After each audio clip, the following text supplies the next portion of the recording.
If he turns into a morose and melancholic creature, not wanting to see Pongo degenerate into one of those magnificent but sad and lonely anthropoids that I have seen in many zoos, including some that had ample resources for providing a mate.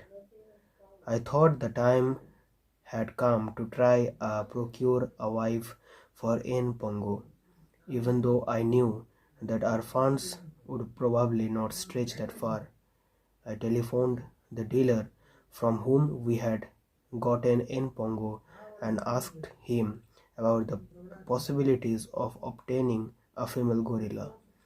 He told me he had just been offered one, a year or younger than Pongo, but now, owing to the political situation in Africa, the price had increased and he was asking £1,500. There followed 2 days of soul searching.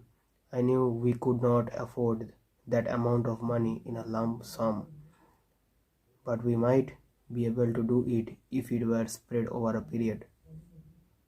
Once again, I telephoned the dealer and asked him whether he would consider letting us have the animal on installment terms.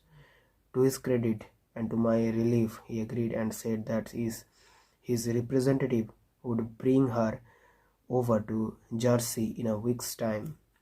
The whole Jew waited for that day with bated breath. I, prompted by a slightly acrimonious conversation with my bank manager, spent the week by having a collecting box made, over which hung the notice, "We have bought Nandy on the installment plan. Please help us to keep up the installments." So Nandy arrived, crouched in a crate that I would have considered small for a squirrel.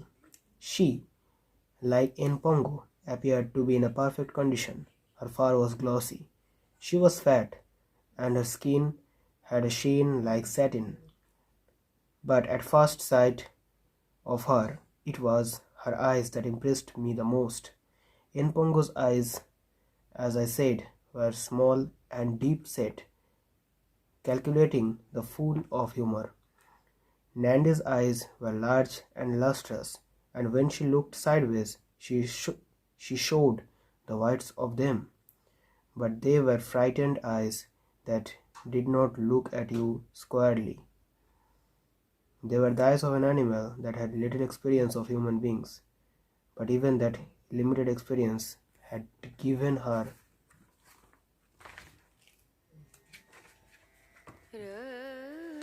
had happened. The first round, therefore, went to Pongo, but before he could get excited views of male superiority, I felt that we should bring up a second line of defense. We removed the buckets and nets and produced 2 large dishes full of a succulent selection of fruits. One was presented to Pongo and one to Nandy. There was one slight moment of tension. When Pongo, having examined his own plate, decided that possibly Nandy's contained additional delicacies which is lacked, and went off to investigate. Nandy, however, still smarting under the indignity of having had her hair pulled, greeted Pongo's investigation of her plate with such a display of belligerence that Pongo, being essentially a good-humored and cowardly creature, retreated to his own pile of food.